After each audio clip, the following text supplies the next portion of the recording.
ਸਰਕਾਰ ਵੱਲੋਂ ਦੀ ਆਹ ਕਹਿੰਦੇ ਚੜ੍ਹਦੇ ਸਿਆਲ ਜਦੋਂ ਨਵਾਂ ਸਾਲ ਚੜ੍ਹੂਗਾ ਤੇ ਜਿਹੜੇ ਪੁਰਾਣੇ ਨੀਲੇ ਕਾਰਡ ਹੈ ਉਹ ਤਾਂ ਕੱਟ ਦਿੱਤੇ ਜਾਣਗੇ ਤੇ ਹੁਣ ਉਹ ਕਹਿਣਗੇ ਵੀ ਭਾਈ ਹੁਣ ਕੋਈ ਨਵੀਂ ਤਕਨੀਕ ਲਿਆਓ, ਫਿਰ ਅਸੀਂ ਨਵੇਂ ਬਣਾ ਲਈਏ ਹੁਣ ਜਦੋਂ ਬਣਨਗੇ। ਪ੍ਰਵੀਨ ਜੀ ਬਿਲਕੁਲ, ਜਦੋਂ ਪੰਜਾਬ ਦੀ ਮਾਨ ਸਰਕਾਰ ਨੇ ਆਟਾ ਦਾਲ ਸਕੀਮ ਨੂੰ ਘਰ ਘਰ ਦਰ ਪਹੁੰਚਾਉਣ ਵਾਲੀ ਸਕੀਮ ਦੇ ਹਵਾਲੇ ਨਾਲ ਸ਼ੁਰੂ ਕੀਤਾ ਸੀ, ਜੀ ਜੀ। ਆਪਾਂ ਤਦ ਵੀ ਗੱਲ ਕਰ ਰਹੇ ਸੀਗੇ ਕਿ ਇਹਦੇ ਦੋਏ ਪੱਖ ਨੇ। ਹੂੰ। ਇੱਕ ਪੱਖ ਇਹਦਾ ਇਹ ਹੈ ਕਿ ਇਹਦੇ ਨਾਲ ਕਿਤੇ ਕਮਿਸ਼ਨ ਖਾਣ ਵਾਲਿਆਂ ਦਾ ਹਿੱਸੇਦਾਰੀ ਨਾ ਵੱਧ ਜਾਵੇ, ਕਿ ਜੀ ਪਹਿਲਾਂ ਤਾਂ ਸਿਰਫ ਮਾਲ ਡਿਪੂਆਂ ਤੇ ਜਾਂਦਾ ਸੀ ਤੇ ਉੱਥੋਂ ਹੀ ਸਿੱਧਾ ਬੰਦੇ ਨੂੰ ਮਿਲਦਾ ਸੀ, ਉਹਦੇ ਵਿੱਚ ਕਿੰਨਾ ਕੀ ਮਤਲਬ ਡਿਪੂ ਵਾਲਾ ਕਪੜਾ ਕਰ ਲੂਗਾ, ਕਿਸੇ ਦੇ ਨਾਂ ਤੇ ਕਾਰਡ ਲੈ ਕੇ ਖਾ ਲੂਗਾ, ਉਹ ਚੱਲਦਾ ਸੀ ਪੰਜਾਬ ਦੇ ਅੰਦਰ। ਜੀ ਸਾਰੇ ਨਹੀਂ, ਕੁਝ ਕਰਦੇ ਸੀ ਅਜੇ, ਹੈ ਨਾ। ਪਰ ਹੁਣ ਫਿਕਰ ਆ ਗਿਆ ਕਿ ਜਦੋਂ ਉਹਨਾਂ ਦੇ ਘਰ ਤੱਕ ਜਾਣਾ ਤਾਂ ਉਹਦੇ ਵਿੱਚ ਅਧਿਕਾਰੀਆਂ ਦੀ ਟੀਮ ਵੀ ਇਨਵੋਲਵ ਹੋ ਰਹੀ ਆ, ਤੇ ਆਟਾ ਪੀ ਕੇ ਦੇਣਾ ਇੱਕ ਚੱਕੀ ਵਾਲਾ ਵੀ ਵਿੱਚ ਇਨਵੋਲਵ ਹੋ ਰਿਹਾ। ਜੀ ਤੇ ਜੀ। ਉਹ ਪਤਾ ਲੱਗ ਰਿਹਾ ਸੀ ਕਿ ਇੱਕੋ ਧਿਰ ਨੂੰ ਕੰਟਰੈਕਟ ਦੇਣ ਦੀ ਤਿਆਰੀ ਸੀ ਪੰਜਾਬ ਦੇ ਅੰਦਰ, ਹੈ ਨਾ। ਹੂੰ। ਸੋ ਇਸ ਲਈ ਉਹ ਕੁਝ ਧਿਰਾਂ ਹੋਰ ਸ਼ਾਮਲ ਹੋਣ ਦੀ ਕਵਾਇਦ ਸੀ। ਉਹ ਸੀਗਾ ਕਿ ਇੱਕ ਫਿਕਰਮੰਦੀ ਸੀ ਕਿ ਇਹਦੇ ਨਾਲ ਇੱਕ ਨਵਾਂ ਧਿਰ ਨਾ ਬਣ ਜਾਣ, ਕਿ ਹਾਂ ਨਵੇਂ ਖਾਣ ਵਾਲੇ ਵਿੱਚ ਆ ਜਾਣ। ਪਰ ਦੂਸਰਾ ਉਹਦਾ ਸਭ ਤੋਂ ਉਸਾਰੂ ਪੱਖ ਜਿਹੜਾ ਨਜ਼ਰ ਆਉਂਦਾ ਸੀਗਾ ਇਸ ਸਕੀਮ ਦਾ ਘਰ ਘਰ ਪਹੁੰਚਾਉਣ ਦਾ, ਉਹ ਇਹ ਸੀਗਾ ਕਿ ਇਹਦੇ ਨਾਲ ਭਾਈ ਪਹਿਚਾਣ ਹੋ ਜੂਗੀ ਕਿ ਜਿਹਦਾ ਅਸੀਂ ਬੂਹਾ ਖੜਕਾ ਰਹੇ ਹਾਂ, ਜਿਹਦੀ ਅਸੀਂ ਘੰਟੀ ਵਜਾਈ ਆ, ਜਿਹੜਾ ਅੰਦਰੋਂ ਆਟਾ ਦਾਲ ਲੈਣ ਆ ਰਿਹਾ, ਉਹਦੇ ਘਰ ਦੀ ਸਥਿਤੀ ਕੀ ਆ, ਉਹਦਾ ਰਹਿਣ ਸਹਿਣ ਕੀ ਆ, ਉਹ ਦੇਖ ਕੇ ਰੰਗ ਢੰਗ ਤੋਂ ਪਤਾ ਲੈਣ ਸੀ ਕਿ ਅੰਦਰ ਗੱਡੀਆਂ ਕਿੰਨੀਆਂ ਖੜੀਆਂ ਨੇ, ਕਿਹੜੇ ਕਿਹੜੇ ਮਾਡਲ ਖੜੇ ਨੇ, ਹੈ ਨਾ, ਜਵਾਕ ਕਿੱਥੇ ਸੈੱਟ ਨੇ, ਆਪਣੀ ਨੌਕਰੀ ਕੀ ਆ, ਘਰ ਵਾਲੀ ਨੌਕਰੀ ਕੀ ਆ, ਜਵਾਕਾਂ ਦਾ ਨੌਕਰੀ ਕੀ ਆ, ਤੇ ਬਣਿਆ ਨੀਲਾ ਕਾਰਡ।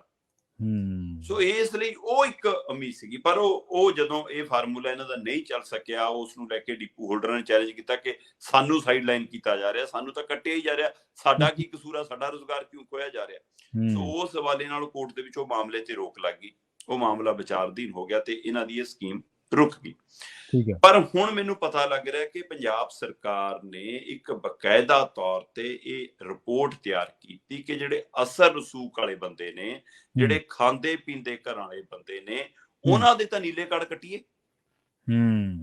ਉਹਨਾਂ ਦੇ ਲਈ ਹੁਣ ਇਹ 30 ਨਵੰਬਰ ਡੈਡਲਾਈਨ ਰੱਖੀ ਆ ਪ੍ਰਵੀਨ ਜੀ, ਕਿ 30 ਨਵੰਬਰ ਤੱਕ ਇੱਕ ਰਿਪੋਰਟ ਤਿਆਰ ਕਰਕੇ ਹਰੇਕ ਜ਼ਿਲ੍ਹੇ ਦੇ ਵਿੱਚ ਬਲਾਕ ਪੱਧਰ ਤੇ ਅੱਗੇ ਪਿੰਡਾਂ ਤੱਕ ਉਹ ਭੇਜ ਦਿੱਤਾ ਗਿਆ, ਖਰੜਾ ਬਣਾ ਕੇ, ਕਿ ਭਾਈ ਸਾਰਾ ਹਿਸਾਬ ਕਿਤਾਬ ਦਿਓ, ਕਿ ਉਹ ਜਿਵੇਂ KYC ਵਾਲਾ ਹੁੰਦਾ ਉਹ ਉਵੇਂ ਫਾਰਮ ਤਿਆਰ ਕਰ ਲਏ ਨੇ, ਕਿ ਹਾਂ ਉਹਦੇ ਵਿੱਚ ਸਾਰੀ ਜਾਣਕਾਰੀ ਹੋਵੇ। ਤੇ ਉਹਨੂੰ ਕ੍ਰਾਸ ਚੈੱਕ ਇਹਨਾਂ ਦੇ ਆਮ ਆਦਮੀ ਪਾਰਟੀ ਦੇ ਵਰਕਰਾਂ ਤੋਂ ਵੀ ਕਰਾਉਣ ਦਾ ਮੈਨੂੰ ਪਤਾ ਲੱਗ ਰਿਹਾ ਕਿ ਪਾਰਟੀ ਵੱਲੋਂ ਵੀ ਇੱਕ ਬਰਾਬਰ ਪਤਾ ਕਰਿਆ ਜਾਊਗਾ ਕਿ ਜਿਹੜੇ ਬੰਦੇ ਬਾਰੇ ਭੇਜਿਆ ਜਾ ਰਿਹਾ ਅੰਕੜਾ ਉਹਦਾ ਸਹੀ ਹੈ, ਤਾਂ ਕਿ ਸਰਕਾਰੀ ਬੰਦੇ ਨਾਲ ਕੋਈ ਪਹੁੰਚ ਨਾ ਹੋਵੇ, ਪੁਰਾਣੇ ਰਿਸ਼ਤੇ ਨਾਤੇ ਨਾ ਹੋਣ, ਹੈ ਨਾ। ਇਸ ਲਈ ਉਹ 30 ਨਵੰਬਰ ਡੈਡਲਾਈਨ ਤੈਅ ਕੀਤੀ ਹੈ, ਤੇ 30 ਨਵੰਬਰ ਤੱਕ ਜਿਹੜੀ ਰਿਪੋਰਟ ਆ ਗਈ ਉਹਦੇ ਹਵਾਲੇ ਨਾਲ ਜਨਵਰੀ ਤੋਂ ਪਹਿਲਾਂ ਇਹ ਸਾਰੇ ਕੱਟੇ ਜਾਣੇ ਆ। ਪਰ ਇਹਦੇ ਵਿੱਚ ਜਿਹੜੀ ਗੌਰ ਕਰਨ ਵਾਲੀ ਗੱਲ ਉਹ ਹੈ ਕਿ ਜੇਕਰ ਜਨਗਣਨਾ ਦੇ ਹਿਸਾਬ ਨਾਲ ਦੇਖਿਆ ਜਾਵੇ ਤਾਂ ਉਸ ਹਿਸਾਬ ਨਾਲ ਤਾਂ ਪੰਜਾਬ ਦੀ ਜਨਸੰਖਿਆ 2 ਕਰੋੜ 77 ਲੱਖ ਬਣਦੀ ਹੈ। ਪਰ ਅੱਜ ਮੰਨਿਆ ਜਾਂਦਾ ਕਿ ਅੱਜ ਦੀ ਤਰੀਕ ਦੇ ਵਿੱਚ ਪੰਜਾਬ ਦੀ ਜਿਹੜੀ ਜਨਸੰਖਿਆ ਉਹ 3 ਕਰੋੜ ਨੂੰ ਪਾਰ ਕਰ ਗਈ ਹੈ। ਜੀ ਪ੍ਰਵੀਨ ਜੀ, ਮਤਲਬ ਕਿ ਇੱਕ ਪਾਸੇ ਕਹਿੰਦੇ ਆ ਕਿ ਪੰਜਾਬ ਮਤਲਬ ਕਿ ਬੜਾ ਖੁਸ਼ਹਾਲ ਸੂਬਾ ਹੈ, ਹਰੇਕ ਘਰ ਚੋਂ ਵਿਦੇਸ਼ ਚ ਬੈਠਾ ਹੈ, ਉਹ ਬੈਠਾ ਹੈ ਬੰਦਾ, ਬੜੀ ਤਾਕਤ ਹੈ। ਪਰ ਇੱਕ ਗੁਰਬਤ ਵਾਲਾ ਪੰਜਾਬ ਵੀ ਹੈਗਾ ਜੇਕਰ ਉਹਦੇ ਕੰਨੀ ਝਾਤ ਮਾਰਨ ਸਰਕਾਰਾਂ, ਤੇ ਉਹ ਫਿਕਰਮੰਦੀ ਇਹ ਕਾਰਡਾਂ ਤੋਂ ਵੀ ਝਲਕਦੀ ਆ। ਅੱਧੀ ਪੰਜਾਬ ਦੀ ਆਬਾਦੀ, ਇਹਦਾ ਮਤਲਬ ਆਰਥਿਕ ਤੌਰ ਤੇ ਇੰਨੀ ਕਮਜ਼ੋਰ ਹੈ ਕਿ ਉਹ ਨੀਲੇ ਕਾਰਡ ਧਾਰਕ ਹੈ। 1 ਕਰੋੜ 54 ਲੱਖ ਤੋਂ ਵੱਧ ਕਾਰਡ ਬਣੇ ਹੋਏ ਨੇ ਪੰਜਾਬ ਚ ਜੀ। ਤੇ ਕੀ 1 ਕਰੋੜ 54 ਲੱਖ ਮਤਲਬ ਕਿ ਪਰਿਵਾਰਾਂ ਦੀ ਹਾਲਤ ਇਹ ਆ, ਲੋਕਾਂ ਦੀ ਹਾਲਤ ਇਹ ਹੈ ਕਿ ਹਾਂ ਮਤਲਬ ਕਿ ਉਹ ਇੰਨੇ ਬੰਦਿਆਂ ਨੂੰ ਮਤਲਬ ਕਿ ਰਾਸ਼ਨ ਮਿਲਦਾ ਹੈ। ਕਾਰਡਾਂ ਦੀ ਗਿਣਤੀ ਤਾਂ ਹੋਰ ਹੋਊਗੀ, ਮਤਲਬ ਇੰਨੇ ਉਹਦੇ ਵਿੱਚ ਕਵਰ ਹੁੰਦੇ ਨੇ ਲੋਕ। ਤੇ ਜੇਕਰ ਅੱਧੀ ਆਬਾਦੀ ਉਹਦੇ ਨੀਲੇ ਕਾਰਡ ਧਾਰ ਕੇ ਟੰਦੀ ਦਾ ਮਤਲਬ ਪੰਜਾਬ ਦੀ ਸਥਿਤੀ ਕੀ ਹੈ, ਕੀ ਹੁਣ ਇਹ ਅਸਲੀ ਨੇ ਜਾਂ ਨਕਲੀ ਨੇ? ਕਿਉਂਕਿ ਬਾਦਲਾਂ ਦੇ ਟਾਈਮ ਵੀ 1 ਕਰੋੜ ਤੋਂ ਪਾਰ ਸੀ, ਪਰ ਕੈਪਟਨ ਨੇ ਆ ਕੇ ਉਹਦੇ ਵਿੱਚ ਐਡੀ ਵੱਡੀ ਤਾਦਾਦ ਹੋਰ ਸ਼ਾਮਲ ਕਰਾਏ ਤੇ ਉਹ ਗਿਣਤੀ ਵੱਧ ਗਈ। ਤੇ ਆਮ ਆਦਮੀ ਪਾਰਟੀ ਸਰਕਾਰ ਕਹਿੰਦੀ ਸੀ ਕਿ ਜਿਨ੍ਹਾਂ ਨੇ ਗਲਤ ਲਿਆ ਉਹਨਾਂ ਤੋਂ ਵਸੂਲੀ ਵੀ ਕਰਾਂਗੇ, ਵਾਪਸ ਵੀ ਲਵਾਂਗੇ। ਪਰ ਹੁਣ ਮੈਨੂੰ ਪਤਾ ਲੱਗ ਰਿਹਾ ਉਹ ਕਹਿੰਦੇ ਕਿ ਚੁੱਪ ਕਰਕੇ ਨੀਲਾ ਕਾਰਡ ਕੱਟ ਦੋ ਜੀ, ਕੋਈ ਵਸੂਲੀ ਨਹੀਂ, ਕੋਈ ਉਹਦੇ ਤੇ ਕਾਰਵਾਈ ਨਹੀਂ। ਠੀਕ ਹੈ, ਬਸ ਜਿਹੜਾ ਪੁਰਾਣਾ ਕਿਸੇ ਨੇ ਅਕਾਲੀਆਂ ਦੇ ਰਸੂਖ ਨਾਲ, ਕਿਸੇ ਨੇ ਕਾਂਗਰਸੀਆਂ ਦੇ ਰਸੂਖ ਨਾਲ, ਕਿਸੇ ਨੇ ਅਫਸਰ ਦੇ ਰਸੂਖ ਨਾਲ ਕਾਰਡ ਬਣਾ ਲਿਆ, ਪਰ ਉਹ ਪਹੁੰਚ ਵਾਲਾ ਬੰਦਾ, ਉਹਦੇ ਘਰ 'ਚ ਸਰਕਾਰੀ ਨੌਕਰੀ ਹੈ, ਜਾਂ ਕੋਈ ਧਨਾੜ ਬੰਦਾ ਹੈ, ਜਾਂ ਤਕੜਾ ਜ਼ਿਮੀਂਦਾਰ ਹੈ, ਜਾਂ ਤਕੜਾ ਵਪਾਰੀ ਹੈ, ਜਾਂ ਕੁਛ ਹੈ, ਕਿ ਉਹਨਾਂ ਦੇ ਜਿਹੜੇ ਕਾਰਡ ਬਣੇ ਨੇ ਨੀਲੇ ਕਾਰਡ ਕੱਟ ਦੋ। ਹੁਣ ਇੱਕ ਪਾਸੇ ਪਿਛਲੇ ਦਿਨੀ ਤੁਹਾਡੇ ਧਿਆਨ 'ਚ ਹੋਵੇ, ਇੱਕ ਲਗਜ਼ਰੀ ਗੱਡੀ ਦੇ ਵਿੱਚ ਬੰਦਾ ਬੋਰੀਆਂ ਰੱਖਦਾ ਉਹ ਫੜਿਆ ਗਿਆ ਸੀਗਾ ਤੇ ਉਹ ਹਾਂਜੀ ਤੋਂ ਬਾਅਦ ਇਹ ਮਾਮਲਾ ਕਾਫੀ ਚਰਚਾ 'ਚ ਆਇਆ ਸੀ। ਸੋ ਉਸ ਤੋਂ ਬਾਅਦ ਹੀ ਸਰਕਾਰ ਮੈਨੂੰ ਲੱਗਦਾ ਜ਼ਿਆਦਾ ਗੰਭੀਰ ਹੋਈ ਇਸ ਮਸਲੇ ਤੇ। ਖੁਰਾਕ ਤੇ ਸਿਵਲ ਸਪਲਾਈ ਮੰਤਰੀ ਨੇ ਬੱਚੇ ਉਚੇਚੇ ਤੌਰ ਤੇ ਲਾਲਚੰਦ ਕਟਾਰਚਕ ਕਹਿੰਦੇ ਕਿ ਅਸੀਂ ਇਹ ਆਪਣਾ ਵਿਭਾਗ ਪੂਰਾ ਝੋਕ ਦਿੱਤਾ ਜੀ ਇਸ ਕੰਮ ਲਈ, ਤੇ ਉਹਦੇ ਲਈ ਕਹਿੰਦੇ 30 ਨਵੰਬਰ ਤੱਕ ਸਾਡੇ ਕੋਲ ਰਿਪੋਰਟ ਆ ਜਾਣੀ ਤੋਂ ਅਸੀਂ ਨੀਲੇ ਕਾਰਡ ਕੱਟ ਦਿੰਦੇ ਆ। ਹੁਣ ਕੀ ਮਤਲਬ ਕਿ ਖਾਂਦੇ ਪੀਂਦੇ ਲੋਕਾਂ ਨੇ ਸਿਰਫ ਦੂਜੇ ਦੇ ਹਿੱਸੇ ਤੇ ਡਾਕਾ ਮਾਰਿਆ ਸੀ, ਜਾਂ ਸਿਰਫ ਆਟਾ ਦਾਲ ਲਈ ਉਹ ਸੀ, ਜਾਂ 5 ਲੱਖ ਦਾ ਜਿਹੜਾ ਸਿਹਤ ਬੀਮਾ ਉਹ ਵੀ ਇੱਕ ਕਾਰਨ ਹੈ। ਪ੍ਰਵੀਨ ਜੀ, ਜਿਹਦਾ ਨੀਲਾ ਕਾਰਡ ਬਣਦਾ ਜੀ ਉਸ ਨੂੰ ਨਾਲ 5 ਲੱਖ ਦੀ ਫ੍ਰੀ ਮਤਲਬ ਕਿ ਇਲਾਜ ਕਰਾਉਣ ਦੀ ਸਹੂਲਤ ਮਿਲਦੀ ਹੈ, ਸਿਹਤ ਬੀਮਾ ਮਿਲਦਾ।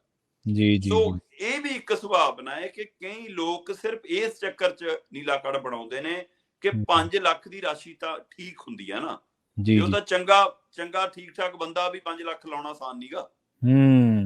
ਸੋ ਇਸ ਲਈ ਕੁਝ ਲੋਕ ਇਸ ਲਈ ਵੀ ਨੀਲਾ ਕਾਰਡ, ਬੇਸ਼ੱਕ ਉਹਨਾਂ ਦੀ ਮਨਸ਼ਾ ਨਹੀਂ ਨਾ ਹੋਵੇ ਆਟਾ ਦਾਲ ਦੀ, ਔਰ ਇਹ ਵੀ ਪਤਾ ਲੱਗ ਰਿਹਾ ਕਿ ਅਜਿਹੇ ਹੀ ਲੋਕਾਂ ਨੇ ਜਿਨ੍ਹਾਂ ਨੇ ਨੀਲੇ ਕਾਰਡ ਬਣਾਏ ਨੇ, ਉਹਨਾਂ ਚੋਂ ਕਈਆਂ ਨੇ ਡੀਪੂ ਵਾਲੇ ਨੂੰ ਕਿਹਾ ਸੀ ਕਿ ਅਸੀਂ ਆਟਾ ਉਟਾ ਨਹੀਂ ਲੈਣ ਆਉਣਾ, ਅਸੀਂ ਕਣਕ ਚੌਲ ਦਾਲ ਨਹੀਂ ਲੈਣ ਆਉਣੀ, ਹਾਂਜੀ ਤੂੰ ਬਸ ਸਾਡਾ ਨੀਲਾ ਕਾਰਡ ਬਣਵਾ ਦੇ ਤੇ ਨੀਲਾ ਕਾਰਡ ਤੂੰ ਆਪੇ ਰੱਖ ਲੈ। ਤੇ ਇਸ ਲਈ ਕੁਝ ਡੀਪੂ ਵਾਲੇ ਅਜਿਹੇ ਬੰਦਿਆਂ ਦੇ ਹਿੱਸੇ ਦੇ ਵੀ ਆਟਾ ਦਾਲ ਖਾਂਦੇ ਰਹੇ ਕਿ ਜਿਨ੍ਹਾਂ ਨੇ ਆਟਾ ਦਾਲ ਤਾਂ ਨਹੀਂ ਲਿਆ, ਪਰ ਉਹਨਾਂ ਨੇ ਇਲਾਜ ਲਈ ਉਹ ਕਾਰਡ ਬਣਾਇਆ ਤਾਂ ਕਿ 5 ਲੱਖ ਦਾ ਇਲਾਜ ਹੋ ਜਾਵੇ।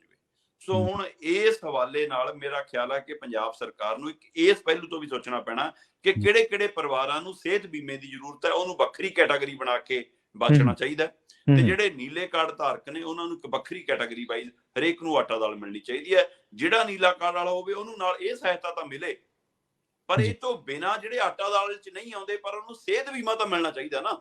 ਹਾਂਜੀ ਹਾਂਜੀ। ਸੋ ਉਸ ਹਵਾਲੇ ਨਾਲ ਵੀ ਇਹਦੇ ਤੇ ਗੌਰ ਕਰਨ ਦੀ ਲੋੜ ਹੈ। ਫਿਲਹਾਲ ਪੰਜਾਬ ਸਰਕਾਰ ਨੇ ਤੈਅ ਕੀਤਾ ਕਿ ਜਿਨ੍ਹਾਂ ਨੇ ਰਸੂਖਦਾਰਾਂ ਨੇ ਬਣਾਏ ਨੇ ਉਹਨਾਂ ਦੇ ਉੱਤੇ ਕਾਰਵਾਈ ਕੋਈ ਨਾ ਕਰੋ, ਉਹਨਾਂ ਤੋਂ ਪੁਰਾਣੀ ਵਸੂਲੀ ਕੋਈ ਨਾ ਕਰੋ, ਪਰ ਚੁੱਪ ਕਰਕੇ ਉਹਨਾਂ ਦੇ ਕਾਰਡ ਜ਼ਰੂਰ ਕੱਟੋ। ਸੋ ਹੋ ਸਕਦਾ ਚੜ੍ਹਦੇ ਸਾਲਾਂ ਦੇ ਵਿੱਚ, ਚੜ੍ਹਦੇ ਨਵੇਂ ਸਾਲ ਦੇ ਵਿੱਚ ਪੁਰਾਣਿਆਂ ਦੇ ਕਿੰਨਿਆਂ ਦੇ ਨੀਲੇ ਕਾਰਡ ਕੱਟੇ ਜਾਣ ਜੀ। ਨਵੇਂ ਸਾਲ ਦਾ ਗਿਫਟ ਮਿਲ ਜੂਗਾ। ਚਲੋ ਬਿਲਕੁਲ, ਜਿਹੜੇ ਸਹਿੰਦੇ ਨੇ, ਜਿਹੜੇ ਚਲੋ ਲੋੜਵੰਦ ਨੇ ਉਹਨਾਂ ਨੂੰ ਤਾਂ ਮਿਲਣਾ ਹੀ ਚਾਹੀਦਾ, ਉਹਨੂੰ ਤਾਂ ਮਿਲਣਾ ਚਾਹੀਦਾ। ਹਾਂਜੀ ਬਿਲਕੁਲ। ਇਹ ਤਾਂ ਗੱਲ ਦੇਖੋ ਹੈਗੀ ਹੈ ਕਿ ਜਿਹੜਾ ਇਹ ਵੈਸੇ ਤਾਂ ਚਲੋ ਆਪਾਂ ਜਦੋਂ ਡੈਮੋਕ੍ਰੇਸੀ ਦੀ ਗੱਲ ਕਰਦੇ ਆ ਉਦੋਂ ਇੰਡੀਆ ਦੇ ਮਾਮਲੇ ਦੇ ਵਿੱਚ ਬਹੁਤ ਸਾਰੀਆਂ ਗੱਲਾਂ ਆ ਜਾਂਦੀਆਂ ਸ਼ਰਮਾ ਜੀ, ਪਰ ਅੱਜ ਇੱਕ ਬਹੁਤ ਸੋਹਣੀ ਗੱਲ ਮੈਂ ਕਿਤੋਂ ਪੜ੍ਹੀ, ਉਹ ਕਹਿੰਦੇ ਕਿ ਜਿਹੜੀ ਇਹ ਮਾਡਲ ਆ, ਡੈਮੋਕ੍ਰੇਟਿਕ ਮਾਡਲ ਆ ਜਿਹੜਾ, ਇਹ ਰਾਈਟਸ ਨੂੰ ਇਨਇਕੁਆਲਿਟੀ ਆਫ ਰਾਈਟਸ ਤੇ ਨਾਲ ਹੀ ਪ੍ਰਿਵਿਲੇਜਸ ਦੇ ਬੇਸ ਉੱਤੇ ਆਧਾਰਿਤ ਹੈ, ਕਿ ਪ੍ਰਿਵਿਲੇਜ ਵੀ ਕਰਦਾ ਹੈ, ਮਤਲਬ ਲੋਕ ਜਿਹੜੇ ਪਿੱਛੇ ਰਹਿ ਜਾਂਦੇ ਨੇ, ਜਿਹੜੇ ਆਰਥਿਕ ਤੌਰ ਤੇ ਸਮਰੱਥ ਨੇ, ਉਹਨਾਂ ਨੂੰ ਪ੍ਰਿਵਿਲੇਜ ਵੀ ਕਰਨਾ, ਤੇ ਰਾਈਟਸ ਤਾਂ ਚਲੋ ਸਾਰਿਆਂ ਦੇ ਇੱਕੋ ਹੀ ਨੇ।